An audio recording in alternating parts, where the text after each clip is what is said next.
politicamente irado. O texto é grande, mas aqui estão devidamente relatados os próximos passos que iniciarão o grande inferno comunista no país. Quem está organizando o plebiscito? O que é que ele pretende convocar? Quais serão os efeitos do plebiscito se for favorável? Porque o plebiscito está sendo organizado, o PT oficializou um site que divulga teores do plebiscito popular para o qual o PT pretende doutrinar uma ideia de mudanças na política e na sociedade brasileira. Basicamente, trata-se de uma luta por uma Assembleia Constituinte, que será exclusivamente eleita e terá poder soberano para mudar o sistema político brasileiro. Para se entender mesmo o que é essa iniciativa, portanto, é preciso responder a algumas perguntas. Primeiro, quem está organizando esse plebiscito? Segundo, o que é que ele pretende convocar? Terceiro, o que acontecerá se o seu resultado for favorável? Por fim, e não menos importante, é necessário saber exatamente por que essa iniciativa está sendo organizada. Quem está organizando o plebiscito? Responder a essa primeira pergunta é fácil, já que a informação está disponível no próprio site de divulgação da consulta popular. Em princípio, trata-se de uma iniciativa da QET e de movimentos sociais, como o movimento do Sem Terra e do Sem Teto. A QET dispensa apresentações, mas sempre vale lembrar que sua ligação com o PT é histórica. Só com isso já daria para entender quem são as cabeças por trás do plebiscito. Mas a coisa piora quando se vê sua lista de participantes, aqueles que não estão propriamente organizando, só apoiando. Sugiro ao leitor que a confira por conta própria, mas aí vão algumas amostras.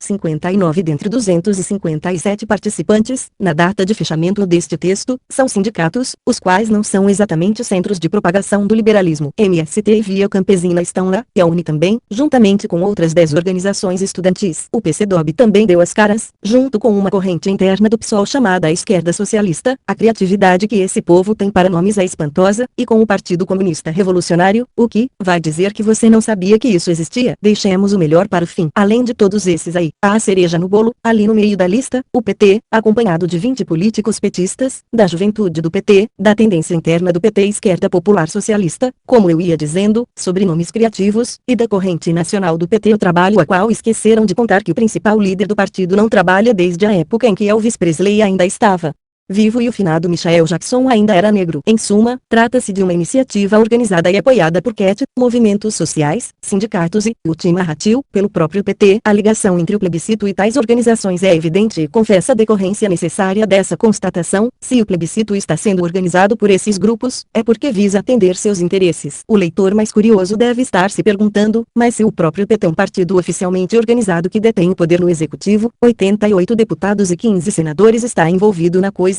por que é que eles não a fazem pelas vias legais, apresentando no Congresso propostas de emendas à Constituição? A questão é extremamente relevante, mas vamos deixar a resposta em suspenso, pelo menos por hora. O que se pretende com o plebiscito? Para se responder a essa segunda questão, sugiro inicialmente ao leitor dar uma olhada na cartilha e no panfleto explicativos do plebiscito. A semelhança da primeira com um tabloidezinho de sindicato é bem óbvia. Por sinal, os mais versados em humanas também podem conferir o livro jurídico disponibilizado no site. Basicamente, uma coleção de artigos com um blá blá blá bem pouco acessível ao povo que a iniciativa diz representar. Quem for leigo não entenderá nada e muito menos será conscientizado de seu teor. Para resumir, a intenção do plebiscito é legitimar a convocação de uma Assembleia Constituinte, ou seja, uma reunião de representantes da população para elaborar artigos para a Constituição brasileira. Não está explícito na cartilha, no panfleto ou em qualquer dos textos do livro jurídico qual a forma jurídica pela qual se pretende iniciar esse processo, se por meio de uma convocação do Estado, Executivo ou Congresso Nacional, ou do nada, nomeando-se uma Assembleia a partir do zero ou elegendo-a com candidatos tirados da cartola, gente que será escolhida por baixo dos panos pelo PT,